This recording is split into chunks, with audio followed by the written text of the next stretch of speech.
bless our land. Guide us with thy mighty hand.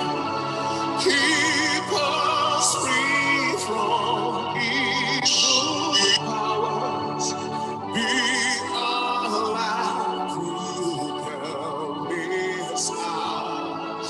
To our leaders, great defender, grant true wisdom from above. Justice, truth be ours forever. Jamaica land we love. Jamaica, Jamaica, Jamaica land we love. Teach us true respect for all. Stir response to duty's call. Strengthen us the weak to change. Give us vision lest we perish. Knowledge send us, Heavenly Father, grant true wisdom from above. Justice, truth be us forever. Jamaica land we love. Jamaica, Jamaica, Jamaica land we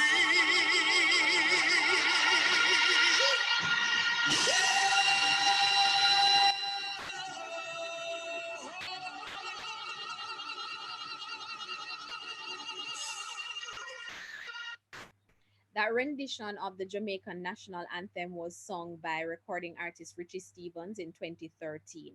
Our host for this evening is Miss Felicia Garnett. She's an entrepreneur, an activist, a fitness enthusiast, a farmer, and a Y4SD member.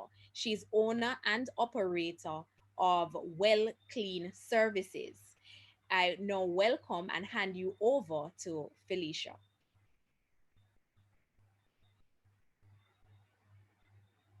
Felicia? All right. Thank you so much, Rochelle. I want to be clear that everyone is able to hear me perfectly fine. We're having a Yes, little bit of yes, traffic, but yes, we're hearing you. Wonderful. So today is our final wave, the final day of making waves of the Y4SD conference for 2020. Now, we had looked at social change as a nation. We looked on sustainability environmentally through life on land and in water. We also looked at living a sustainable life through our homes. Now, today we'll be looking inward at the mind, body, and soul. Our panelists for today is Simone L. O, Sophie Rose, and Dagmara Avendra. Now today, what we're going to do is to just do a brief introduction of our panelists so everyone can be familiar with the persons that are seated at the panelist table for today. So Miss Simone Bo is a limitless life coach. Simone lives in what she calls her paradise, which is the Bahamas. She is a business and HR consultant, professional corporate trainer, transformational speaker, author, mentor, and social justice advocate.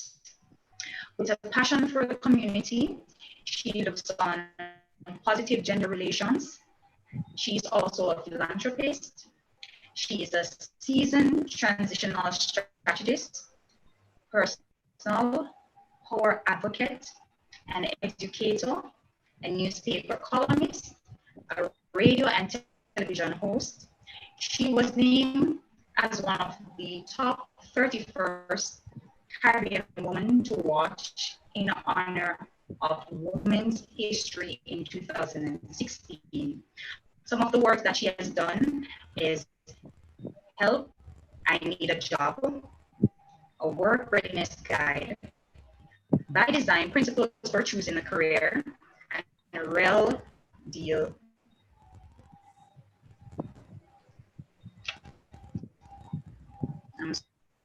All right. Sorry, guys, can you hear me? So we're having a little trouble hearing you. So I'm gonna give you some time to just adjust your connection, and I'll go ahead and read the introductions for you in the interim.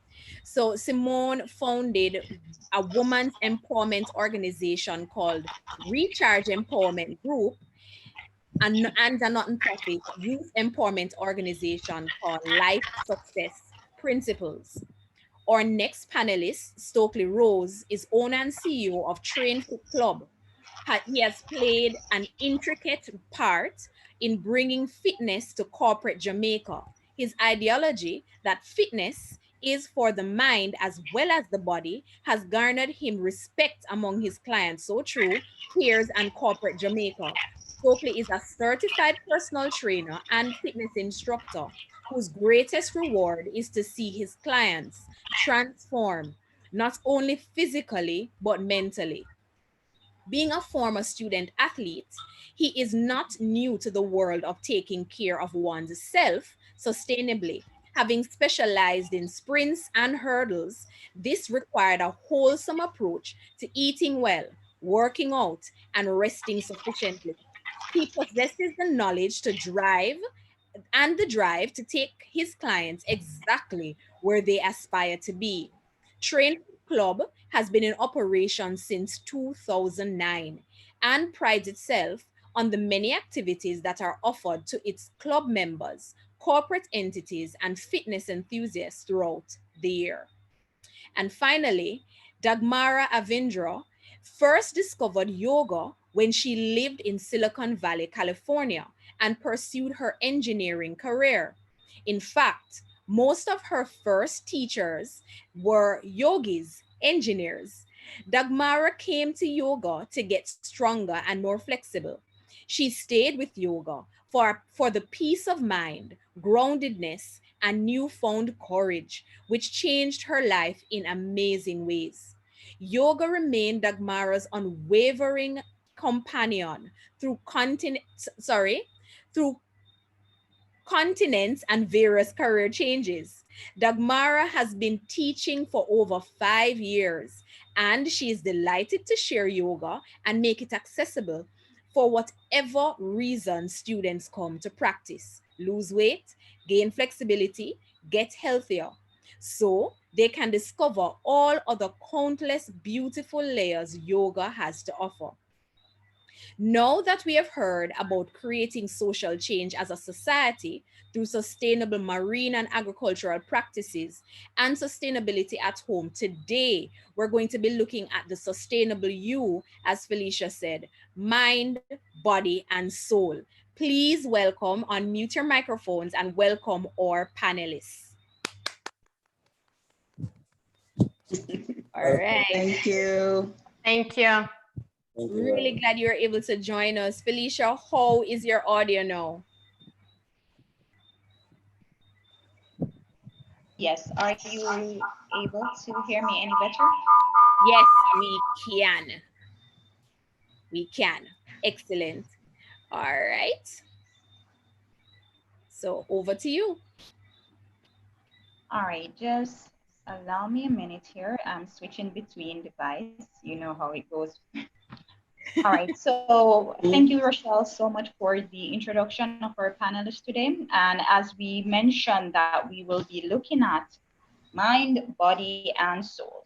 So what we're going to do is to kick off our panelist by just introducing what it means when we talk about mind, body, and soul, and how we can actually use this to relate to sustainability. Any one of the panelists can actually go.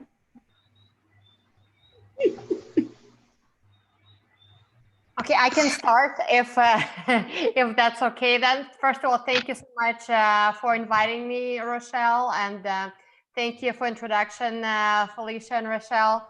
So, I don't think personally you can bring sustainability in large unless you are taking care of yourself, of your body, and of your mind, of your spirit. You cannot contribute in a meaningful way unless you take care of your body. I really liked from Stokely's introduction, which he said, it's taking care of the body and the mind. Our physical activity actually is not so much even for our body, it is, but it is also for giving us clarity, for giving us drive, for giving us energy to pursue our goals. And for me, yoga is such a huge part of my life, but yoga is what empowers me to move forward with my engineering activities. I left it out of my introduction. Maybe I should have put it in there, but I'm electrical engineer. I have been for many years now. Everything I do in my engineering career is towards sustainability, is about introducing sustainable energy practices on country level, on utility level, on personal level. But what really gives me the energy to continue pursuing that, especially in the Caribbean, where there seems to be so much politics too and hoops to jump through. And I love Caribbean dearly. I've lived in Aruba for the last 8 years. Is being able to take care of myself in a holistic way of the mind and body and the spirit. You start with the physical and the rest sort of supports you and propels you. Wonderful, thank you, Dagmara. Now, Stokely, you during your introduction, we did actually mention that your ideology is of transformation, not only through the body, but also transforming the mind. How do you feel that that plays an integral role in how we view sustainability? As Dagmara mentioned, that sustainability begins with oneself, and everything that you do has to be coming from yourself in order to transform that into the wider environment. What's your take on that as well? Thanks for having me, guys. I am elated to be here and just sharing this panel with all the esteemed persons. Yes, there's no culture or society without human resources, and I mean human resources are us, and we have to definitely take care of ourselves. And I think from a young age, we have to definitely teach children, younger person, and how to behave, just adapt. We have been cultured through different societies. I know here in Jamaica, we have a lot of ideologies that are pinned on just hearsay and not necessarily science. We have a lot of information now based on just the things that we have learned over the years.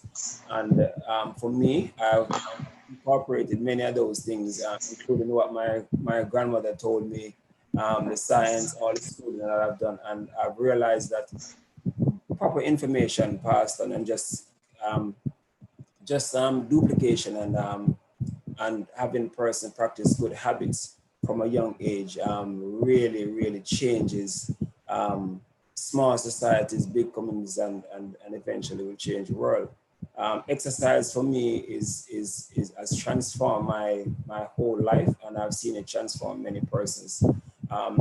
Being physically active is something that tests your mental strength. I mean, just to take, for example, I run a fitness club and we do a lot of different activities, but just to name one, just to say probably possibly a hike.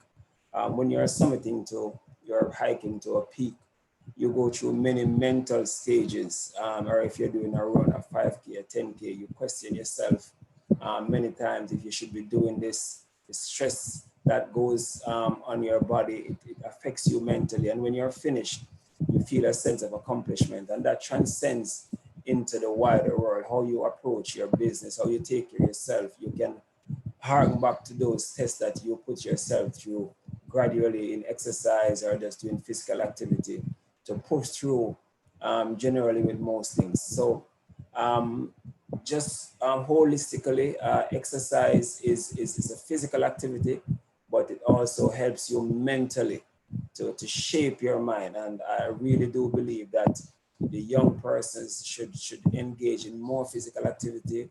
Here in Jamaica, we have the Jamaica Moves program that has started, has done great. I know there's a Caribbean move now.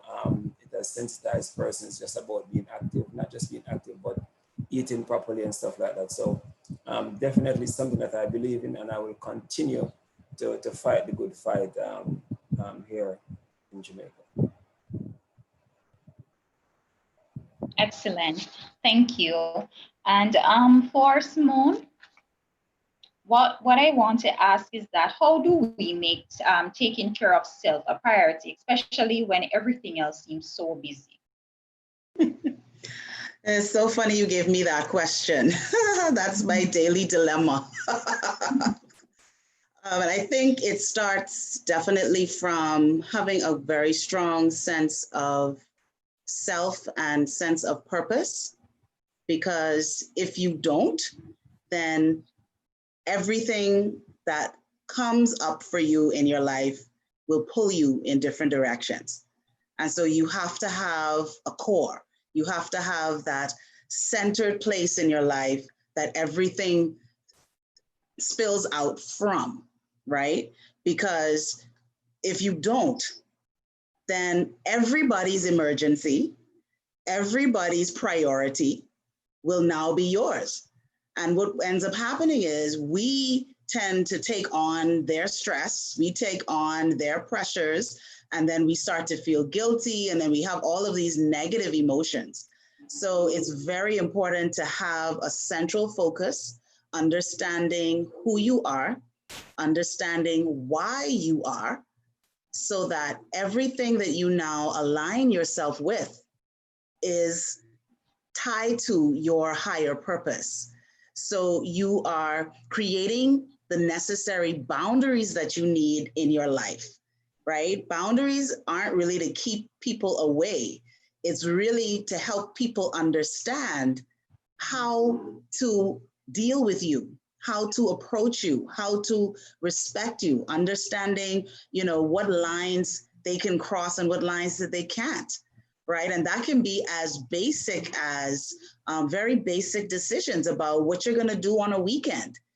If you have certain priorities that you want to accomplish, and you know that the weekend is the time that you have to do it, that person that wants to pull you away to do something else, you're able to nicely say, hey, I can't do that now. Maybe I can do that later, or I can do it Sunday, or I can do it Monday, right? So I think it's just very important for us to create that level of discipline and that level of self-love, because people think that self-love is going to the spa and going to the salon and all of this other stuff. But self-love is truly holding yourself in the highest esteem possible, the highest value for yourself, for your priorities, for your vision, for your goals. Wonderful. So basically, we should make time for ourselves and honor that time that we make for ourselves. Mm-hmm. So my next question is, now during the COVID-19, which we're now experiencing, people have enough time to focus on self, but now that we are adjusting to this new normal, how do we maintain that schedule of self-care? Okay, go ahead. Anyone want to go have a take on this, or do you want me to volunteer somebody? I can go ahead. I think maybe for COVID-19 specifically, at least for me, speaking of experience, it wasn't so bad about maintaining the schedule, but it's creating a whole new schedule. The life for me has become totally different, as for many others as well. And now all of a sudden you're around everybody. or your family that need you and you want to spend time with them. So as Simone said, you have to make a priority to set your day to spend time for yourself. Because, for example, I have a 10-year-old daughter, and when it's summertime, I want to spend with her every waking moment because I just love hanging out with her. It's just so much fun.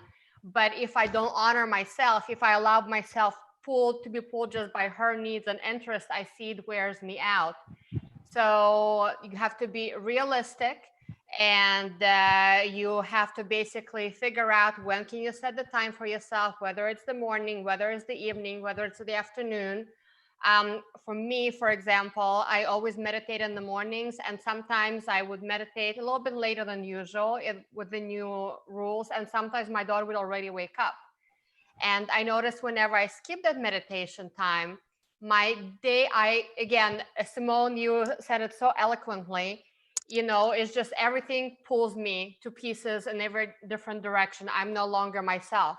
So what I realized I had to do, I want to spend time with my daughter and I need to meditate. So then I would say, okay, Nandini, we're now going to meditate together. So basically, there are ways to prioritize yourself. You just have to this was a period of flexibility, figuring out ways, how do I do it, especially with all the gyms closed, which I miss so tremendously. Yes, me too. I want to jump on that too, because I think it's so important what you referenced is creating routines. And so we may have had different time schedules with being on lockdown and so forth. So it's really important when you transition back into what we call normal life, that you still find that pocket in your day to create those routines, because it's in that consistency, as all of them will tell you. And I'm the one that probably exercises the least, but I love it anyway when I do. But my work is more internal work that filters out. So I'm kind of the opposite of you. But I think structuring those routines and remembering the feelings that you had when you were doing them. I think when I talked to a lot of people during lockdown, the joy that people talked about, the different things that they did, whether it was, resetting how they ate, eating more healthily, or working out a bit more, or spending time with loved ones, gardening, cooking, and whatever those things were that brought you that pleasure. What I couldn't understand is what people would talk about, I can't wait to go back. Like, what are you going back to, right? If you created something that was new, that was different, that was better for you, why would you want to revert to your default? And that is our human tendency to go back to what is comfortable, even if it's uncomfortable. And so a part of creating new habits is pushing past that uncomfortableness to get to that feeling of, this is what makes me feel good. And so making that a priority, those morning routines, those evening routines are critical parts of your day. And whether that is meditation, which I love, it really helps to settle the mind and focus you, morning and evening, whether that is setting goals and priorities, whether that is reflecting, having a journal, keeping a gratitude list, checking your vision board if you have one to see, where am I tracking, whatever it is that these routines are. It might even be tidying up. Like, I have an app that I use, and you can set a reminder for anything, whether that is to declutter, whether that is to remember to be grateful, whether that is to reflect, to check in, how am I feeling? Like, whatever it is that you need to make important for you to focus on and maintain through this period of reset is really important. All right, thank you so much for that, Simone. Now, Stokely, what I want to ask you is that a lot of persons are of the mentality that you can actually out-exercise a bad diet. What is your comment on that? Out exercising about that is right. So they want to keep the bad diet, and they want to think that as long as I'm doing the exercise, I'm fine. No, you can't out exercise about that. I mean, nutrition is is about 80% of overall wellness in terms of fitness and health. So just when you exercise, um, you will not see results if you eat properly. Bad habits is something I don't necessarily advise persons to do. We have to kind of change things that we knew. We're addicted to bad habits. We are definitely uh, a society that does everything fast. So as my fellow panelists was talking about, just the rush to go back to things that we knew, even if it is bad for us. We're rushing to go back to eating the fast foods, the drive-throughs, all those things that have destroyed us and destroyed our bodies for so many years.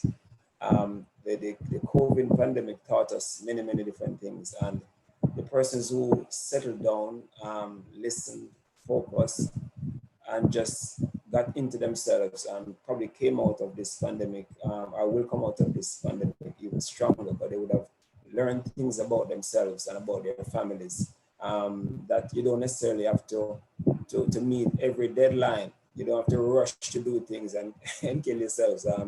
If you just look at, don't want to veer off, just look at how the oceans have cleaned up. The air is a little bit cleaner. And it's the same thing, we have to continue to clean our bodies up. There are things that we definitely need to do and restructure our meals, just the way we eat, the frequency of our meal, the things that we put in, the vitamins, the minerals, the fresh vegetable, the organic foods. We understood that food is the most vital thing that the body needs. And during the pandemic, it was exposed because everybody wanted food. Albeit some of it bad food, but you're advised to eat good foods. I know in Jamaica here, there's a lot of farmers market that popped up all across the island because the hotels are out of business. So all these fresh fruits and vegetables that the tourists got, we got a chance to get them. So it's a really reshaping of the whole structure or the whole society as a whole. And the diet is extremely, extremely important. So if you believe that you're going to eat badly and exercise as hard as you can, you won't make any change. You have to definitely get with somebody, a professional or health coach. If you can't do it yourself, there's a lot of YouTube videos, a lot of advice that you can get from just persons. Just go on a journey with a group.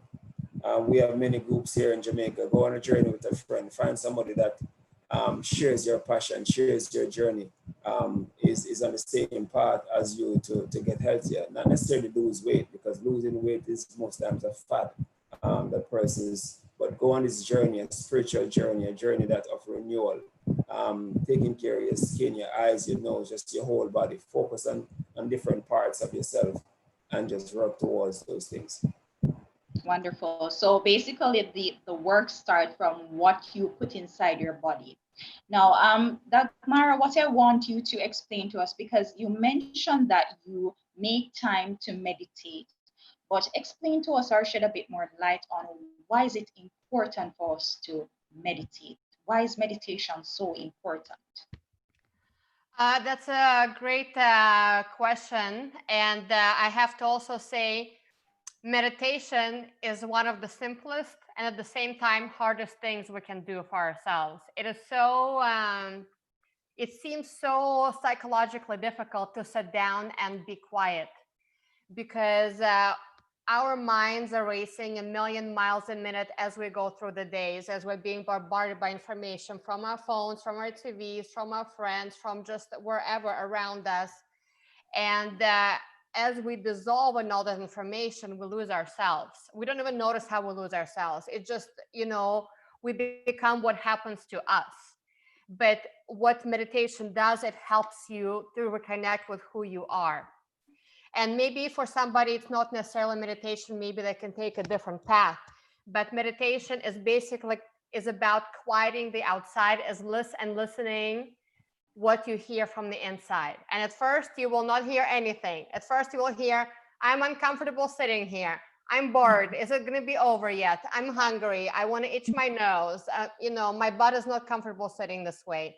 And that's perfectly normal. That's part of the process of meditation. because we are so not used to connecting with our true selves. It's a very uncomfortable process. So I would really, however, it is so worth it. It is so worth it. Even if all you do the whole meditation is concentrate on the breathing, and as you notice your mind getting distracted to different thoughts, you just say, okay, I'll come back to you later thought. I'll come back to you later thought. That's already a meditation. If you do that just a few minutes a day, you will see a huge difference in your life. However, the important thing with meditation is regular practice, just like with physical exercise. It's not like you're going to go to the gym, work out 3 hours, okay, now I have a six pack. That's not how it happens. The same with meditation. It's all about regular practice. But when you start the practice of meditation, be realistic. Don't be like, okay, now I'm going to meditate half an hour every day. Not going to happen. Trust me. Don't even worry about it. And then you're going to feel like a failure. Do what is realistic to you. Maybe you're going to say, I'm going to do 3 minutes Monday, Wednesday, Friday, or 5 minutes Monday, Wednesday, Friday. And then stick to it for 2 weeks. Even if you think, oh, 3 minutes is too easy, no. You set yourself a goal, 3 minutes, Monday, Wednesday, Friday, stick with it for 2 weeks. After that, you can change. So set realistic goals, small realistic goals for regular meditation to really see its effect. And you will really notice, even if you think, oh, and also very important to say, while you're meditating, it does not mean that you're going to feel like you're in a different world, levitating, and you're fully enlightened. It's going to feel uncomfortable, just like with exercise most of the time. The effect will come after, as you're going through the day, and as you have to deal with all of the stimuli that are coming at you, you will notice, you will be more centered. It will be much easier for you to prioritize. You're going to be much calmer when you're dealing with stressful situations. Wonderful. So just as important as it is for us to take time out and stick to that schedule of engaging with our body, it's just the same as engaging with our soul and our mind through meditation. Now, Simone, what I would like for you to shed some light on for us is that, as a life coach, you're from the Bahamas, you are living in the island lifestyle, just like Jamaica. So Caribbean people don't believe in counseling or therapy or getting a life coach. Why do you, or when do you think we need a life coach? That's a very good question, because I believe that a lot of times people don't understand what a coach does. And so the difference between counseling and coaching is a counselor will, of course, both counselor and coach will listen, but a counselor kind of gives you guidance, kind of helps you unpack very heavy points of trauma perhaps in your life, very difficult situations that you may have had to deal with, whether childhood situations, emotional distress, broken relationships, things like that. What a coach would do, and a life coach or any other type of coach, because of course you have so many different types of coaches. You have finance coaches and relationship coaches and business coaches and so many different things. So what a coach does is a coach partners with you for accountability. So the coach is that person who will help to keep you on track with goals that you set for yourself. And a coach really will ask you very important questions to help you to think about your situation differently, to help you to think about yourself differently, to help you to strategize to get to a particular target. So to answer your question now, when do I know when I need a coach, is when typically you may feel stuck. And that's usually when you would want to engage a coach. So if you are the type of person that maybe you overthink things, right? And I'm sure if we were in person and I'd say, who overthinks, and they raise their hands, we'd have a lot of people that would raise their hands, right? But you overanalyze situations. Like you think about every single perspective you could think of, every possible what if. And then you get stuck in your own head. And then you can't see what is the clear path forward for me. So a coach would help you see things from a different perspective. For me, I focus a lot on mindset. And what I find is, and especially as you mentioned for us in this region, it's very different for us. I think we've grown up in cultures of secrecy, cultures of shame, cultures of fear. And that translates now into the belief systems that we create for ourselves and that we take on a lot of times based on culture and society. So what I find is a lot of work has to happen with people thinking possibility, thinking limitless, which is my brand, thinking that I really can do whatever I want to do. And a lot of people don't believe that, you know, so we would talk about exercising, we would talk about meditating, we would talk about living this life of your dreams. But a lot of people deep down don't believe that that's actually true because they look at their reality and they feel that I can't surpass this. And so when you engage a coach can help you to see possibilities. A coach can help you to unravel those things that you think have you so bound that you can't get out of it.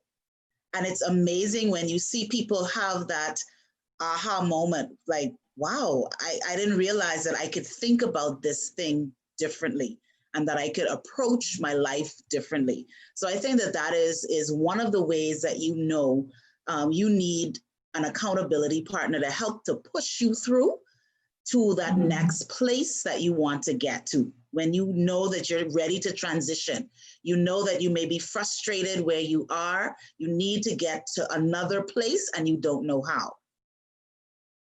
Wonderful. And how do we find a coach? So as I mentioned, you know, there are lots of different coaches for different things. And so one, you want to clearly identify what it is that you want to focus on or that you need to focus on, because you may not need a life coach particularly. So you have to identify what is my need or what is my outcome that I'm looking for. I coach a lot of people in career as well, right? So a lot of people who feel stuck in their career, they may not feel visible at work. They want to prepare for that next level, that promotion, or they want to change careers and they want to talk through how to do that, or they want to move from being an employee to an entrepreneur, right? So dealing with those different transitions. So it's very important for you to identify what is it that I need at this time. And I think you need to do some research on that person, right? Whoever you identify, scope them out, cyber stalk them, see what their other clients are saying about them, see what the comments are about them to see if they're legit. Because I'll be honest with you, some people call themselves coaches and they're not really, right? Or they're still going through some pain. And so they use that platform to vent and to do other things. I've seen where people have felt damaged, you know, by certain people and certain groups that they've joined, coaching groups and things like that. So I would say do your research and really check people out, check out, you know, where they would have gotten a credential, if they have a credential, if they have a track record. And then of course, seeing where that fits in with your budget, because it's very important for you to be consistent. One of the things that I found is that people would engage you, they'll have maybe 1 or 2 sessions and then they kind of float away. They'd have one breakthrough and then they disappear. And one of the things that you will realize in personal development or professional development, exercise, wellness, sustainability is your ability to stick with something over a period of time. And so you want to be able to commit to this process, understanding that it's not going to be a quick fix. It's not going to be overnight. You should have a breakthrough in every session, but just because you have a breakthrough in one session doesn't mean that you should just quit and move on, because there may be layers of things that you may have to unpack over time. So those would be the things that I would recommend you keep in mind as you look for a coach. Okay, so it depends on the facets of your life that actually needs to, some motivation you need help with. So we should use that and have stick to it nest when we're actually going through this transition in finding a coach and also, obtaining that information or that guidance from our coach. Now, Stokely, what I want to ask you is that, I hate gyms. I find it very intimidating, but I want to be more active. What are some of the simple things that I can incorporate in my day and my life to achieve this? Okay, I would like to recommend Simone as a coach to everyone.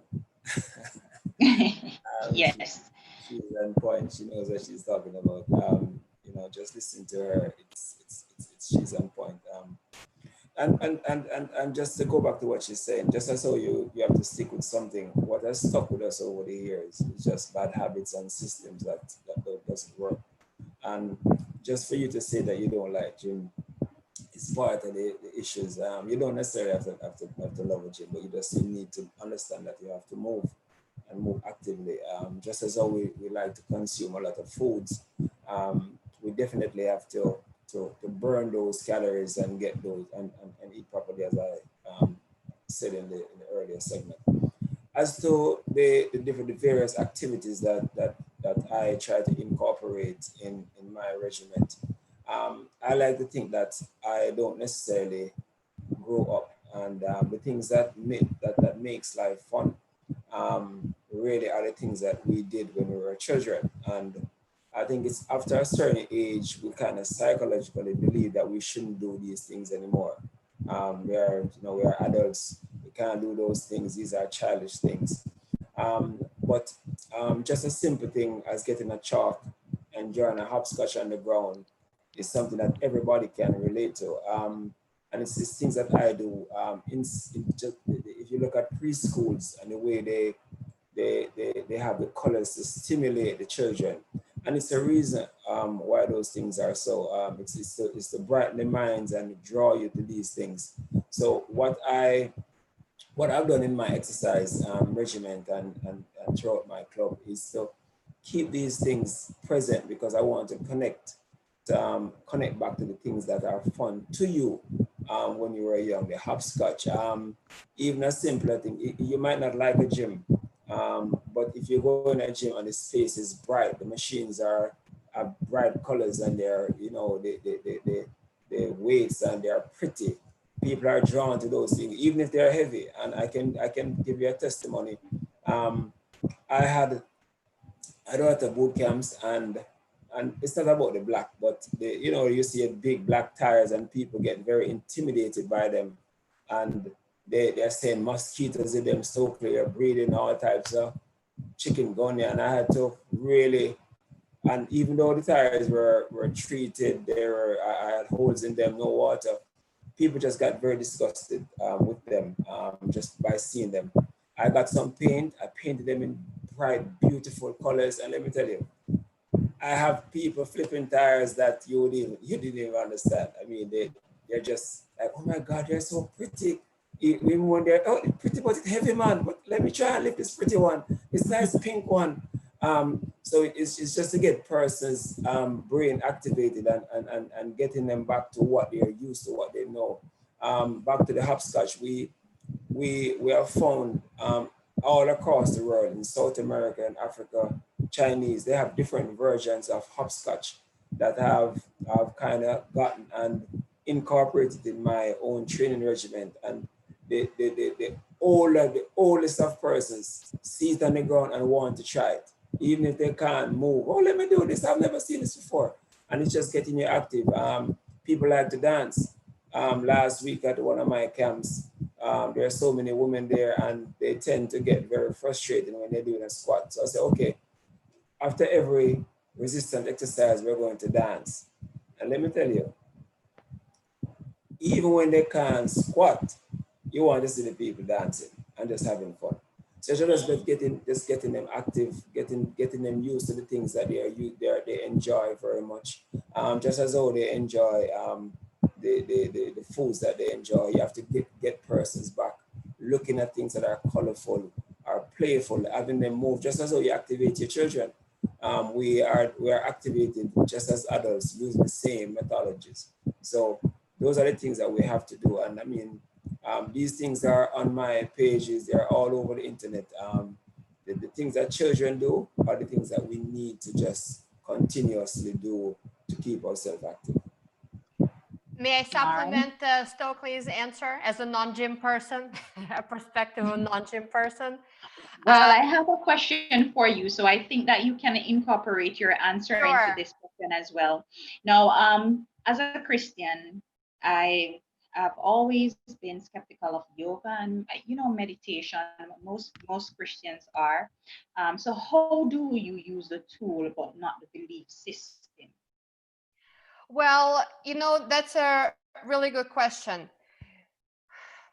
Yoga does not have, first of all, there are many different types of yoga, just like there are many different types of exercise. So when you say, I do yoga, it's almost kind of like I do exercise. But what does it mean? Do you do baseball? Do you do basketball, soccer? Do you lift weights? What does it mean?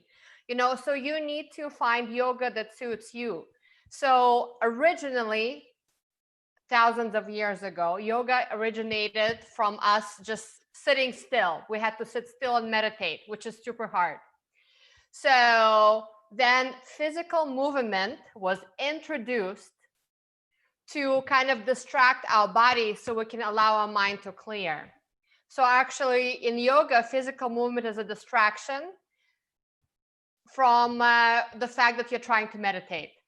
All meditation means is you're clearing your mind. It does not mean you have any kind of particular belief. And I would not even, the way I got into meditation, it was not that, okay, let me start meditating. I just started with yoga. For me, when I started yoga, it was purely, so when I gave birth to my daughter, my joints were loosey-goosey for a long time. And I could not do like aerobics and jazzercise and Zumba kind of stuff like before. It's like my joints were all over the place. So I had to do something calmer. So I chose yoga as a way to get some tone back and to get flexibility back. And it had nothing to do with meditation, zero. Except in the beginning of the class and in the end of the class, there would be these moments of silence. And sometimes those moments would be so, I don't know, magical, but that just kind of happened. I was not focusing on that.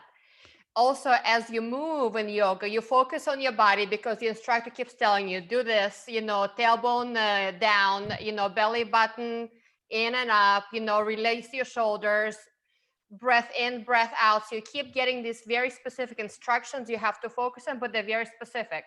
They only have to do with your breath and with body position. So automatically you'll focus on only two things, your body and your breath.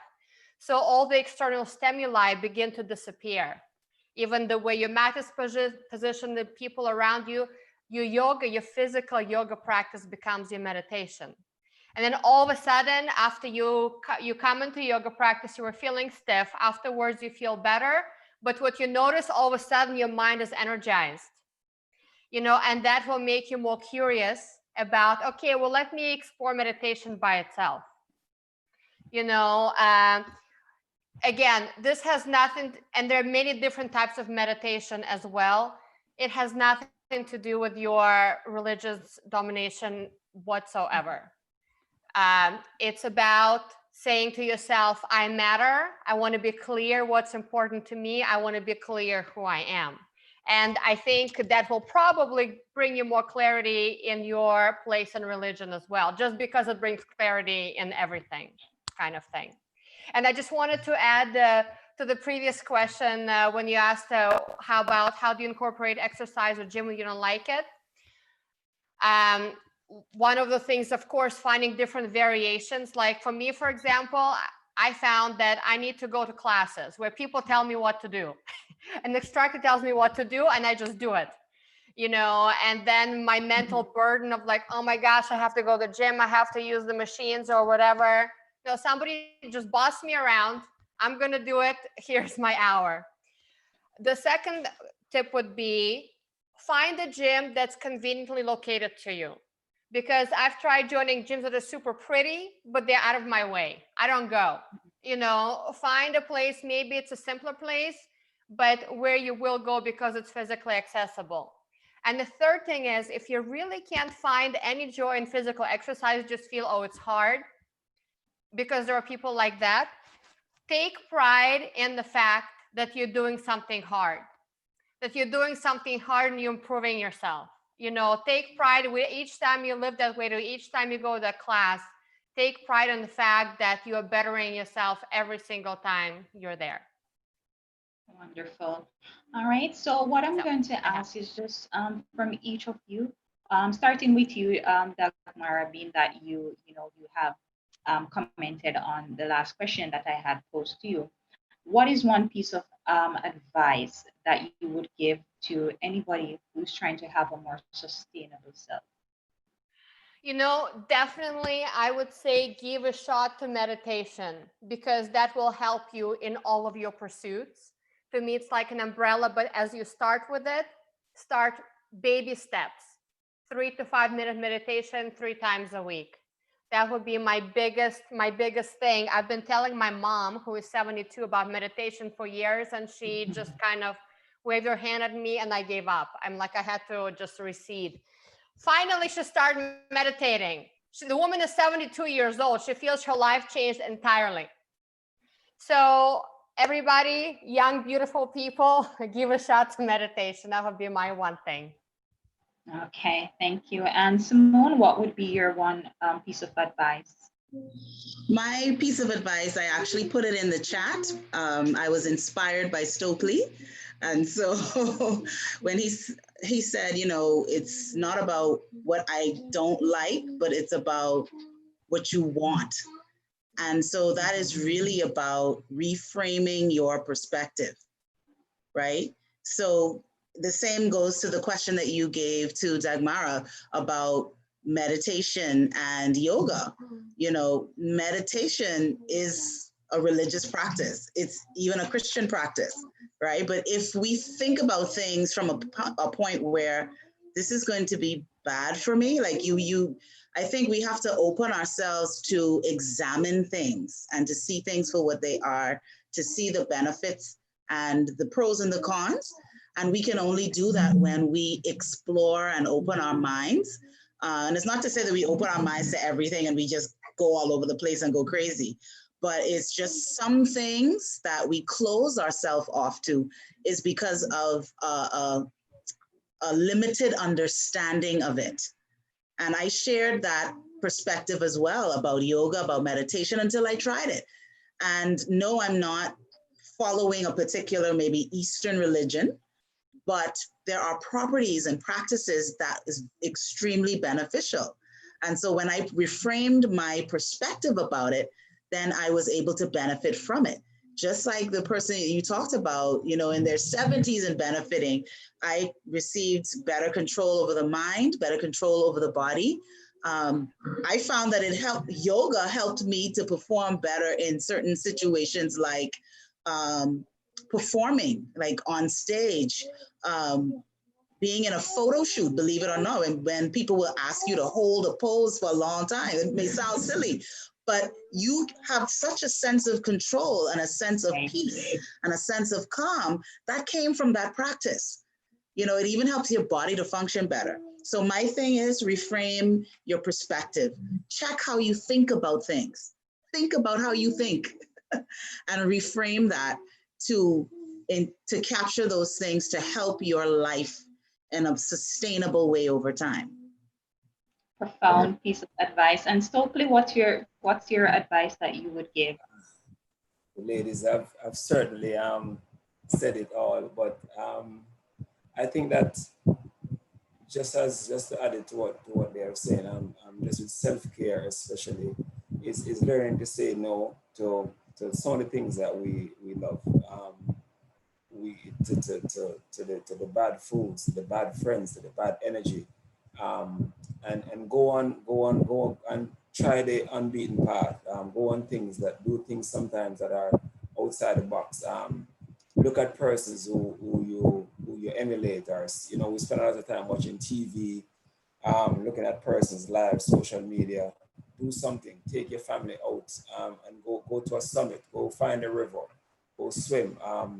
Try a yoga class. Try Simone's coaching.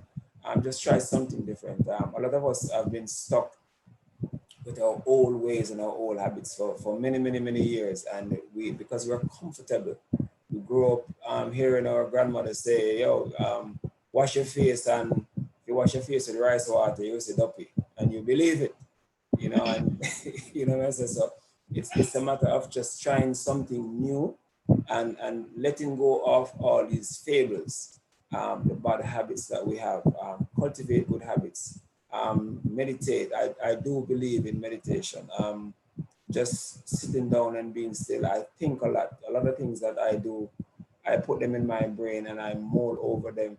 I don't know if that's a good thing or a bad thing, so when you get about. But I play things through my mind and see the ending, see what the results would be, and then I work backwards and try and put the pieces together. I believe that I have the ability to put things together, but I also incorporate and bring good resources around me. I like to have good people to help me on my journey, whether it's a class. I mean, Rochelle is part of my journey. She's insightful. She's full of energy. So when I talk to her, I am inspired. So I like to think that persons, we need each other, and we need to just say no to some of those bad things and put some of the better things in our lives. All right. So testing the waters and trying to figure out what temperature works best for us. Now, we're just going to take some questions really quickly because we want to wrap up from the attendees. We do have Kelly with a question. So Kelly, you can unmute your microphone and just go ahead and direct your question to any one of the panelists. Okay. Hi, good evening. I'm going to say my question is directed at Simone, but feel free to chip in, Stokely and Dagmaro. So I work in a very high stress job. Sometimes my day starts as early as 7 a.m. and end as late as 11 p.m. And I'm also working on the weekends too. So what would you recommend I could do to help unwind and take care of myself despite working in this high stress, high work volume environment? That is a lot. My first question is, do you have to work all of those hours? Yes. Okay. I do. Okay. I would want to explore that, but anyway, I'll take your word for it. So what I would do is, in the time that you do have, and even if it's only, as Dagmara said, if it's 3 to 5 minutes in that time, in those times of day that I mentioned, the morning and the evening, if you take that time to, when you get home, to unwind, right? To unplug from your devices at a certain point, like when you're ready to go to bed, even if it's about 30 minutes before, so that you can start to just kind of come down. And I don't know what you like to unwind with, whether that is some music. For me, I love natural lighting and I like the dark, believe it or not, but I find it's very relaxing, and it helps me to remove all of those points of stimulus that kind of keep me wired, right? So I think finding that time for you to just exhale. I mean, people talk about that, but it's really true. Like Mara mentioned it already about the breathing, right? It's about the breath. Laying on your back or sitting up in a chair and just focus on your breath, breathing in and out. I do it with my 3-year-old when she's at night and, having difficulty just settling down. And I'll say, let's breathe. She thinks it's just fun, but I'm hoping that instills in her a practice of being able to relax herself at night. So you can focus on your breath, focus on the breathing, focus on reflecting on your day, and not from a place of negativity, but a place of, what went well for me today? What would I do differently today? And then do the same thing in the morning, finding that pocket of time that is just for you. As Stokely mentioned, that self-care is critical. And so I believe that there are some things in your life that you can say no to, and on that job that you can say no to. Even if you don't say no, it may be not yet. And I think that we have such challenges with that because of job security and everything, and the culture of the job and all of that. So it can sometimes be a very scary prospect to push back a little bit. But look at the things that you are saying yes to. I wrote that in the chat, that ability to say no, it really resonates with me because I'm a yes type person. I would say yes to everything if I could. But you have to protect yourself because not every yes is the best thing for you. And so it's all about, again, keep holding yourself in high value and saying, how is this serving me? How is this yes saying yes to me, and where I need to be in this moment, not even for your life, not even for the next 5 years. It's like in this moment right now, after I've worked a 14-hour day, what is serving me at this time and in this moment? And it might just be lighting a candle, having a good meal, drinking a glass of wine. I don't know if you all drink wine or whatever. Whatever. Nice glass of apple juice, whatever it is, right? And just loving yourself off that. I don't know if the other panelists want to jump in, but that's my recommendation. Whatever time you can carve out to focus on you, whether that's 5 minutes, 10 minutes, 15 minutes, and you'd be surprised to know how much time you actually have, and how when that begins to fuel you, that you will want more and more and more of that type of time in your life. Well, Kerry, I hope you're not working those long hours and eating badly, because that will really compound the situation, and you will pay dearly as you get older. I like to tell the persons, especially the persons who are older, and if you see them sometimes and they like to go and pray and ask to be saved when they have spent a lot of their lives, their younger lives, just doing a lot of things to erode the structure of their life. Food is a very, very important part of just wellness. And if you're working those long hours, you better be eating properly or trying to eat properly. Because if you're feeding yourself with a lot of sugars, a lot of starch, you are really damaging the body. So my advice, you say you have to. I don't necessarily think that persons have to do everything, but it might be a situation that you have to. I think Simone touched on most of the things that you can do to escape. Use your different lunch breaks, meditate, do the things that you like, but try to eat properly. Try to put good fuel in your body. If that is why you have different types of gas. If you put the 87 here in Jamaica gas in your car for a period of time, it will destroy the engine. That is why it costs, the 90 gas costs more. So you try to eat a lot of fruits and vegetables. You're eating that much. Don't drink a lot of coffee and all these things to keep yourself awake and crash every so often. Try to fuel your body with the energies that you need through foods. There's a whole host of just different foods that you can have to fuel yourself. So my advice is, if you have to work those many hours, make sure that you're trying to eat properly. All right, wonderful. And what better note to end on than, receiving sound advice from our panelists. Now, for persons, just for the benefit of persons who want to connect with you, I just like to for you to just put it out there, your different handles or where they can actually reach out to you. Well, you can connect with me on Train Fit Club JA. That's my business Instagram page, or Stokely Rose at Stokely Rose. Just on Instagram. You just once you put Train Fit Club in your search engine, something will. So that's Stokely Rose Stokely on Instagram. And I do see here that Train Fit Club JA, that's on Instagram. And for Dagmar, I did see that she had typed that at, was it Wildlife _yoga, Wild Heart _yoga. And Simone, what's your handle? Mine is my name, Simone, with 2 M's. My middle initial is L, and the last name is BOWE.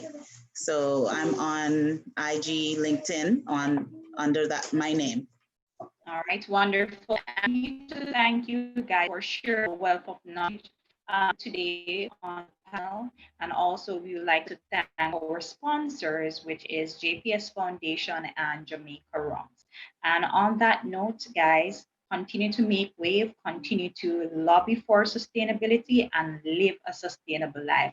I'm just gonna ask you to take a quick 30-second survey that Rochelle has inputted in the chat. I'll just give you 30 seconds to complete that and we'll end.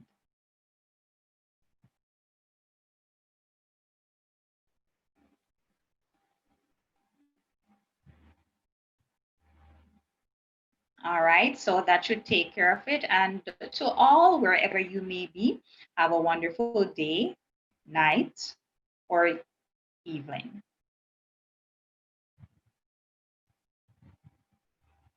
Bye, everyone.